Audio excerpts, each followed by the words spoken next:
A Connecticut man is finally getting the credit he deserves 113 years after making history. It is a story that's been a long time coming for his family.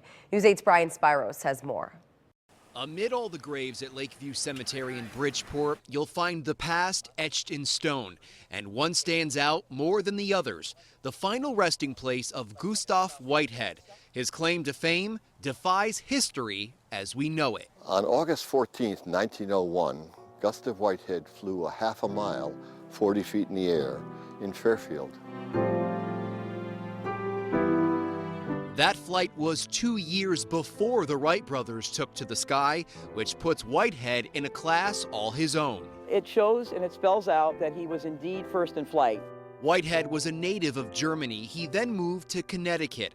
This is a picture of the bird-like aircraft he flew in Fairfield, simply known as Number 21. Mr. Whitehead was not really a public relations man. I don't think, again, he knew what he had or that it was of any practical value. Due to the high publicity of the Wright brothers' first flight, Whitehead was somewhat overshadowed, but that has changed. Just recently, Jane's All the World's Aircraft has accepted Gustave Whitehead as the first to fly. Now, Jane's is the Bible of aviation. Most recently, a group of local historians and relatives watched as this stone was placed at the foot of his grave.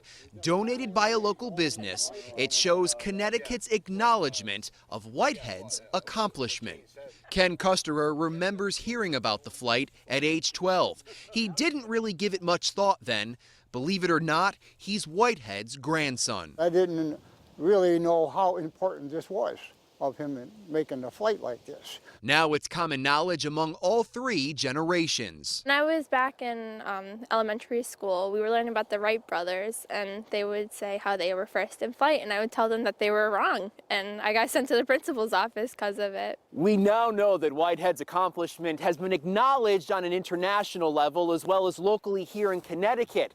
The only issue, the Smithsonian has yet to recognize that Whitehead was in fact first in flight. The difficult issue that we have is that the Smithsonian Institution has a contract with the Wright brothers that forbids them from saying anyone flew before the Wright brothers.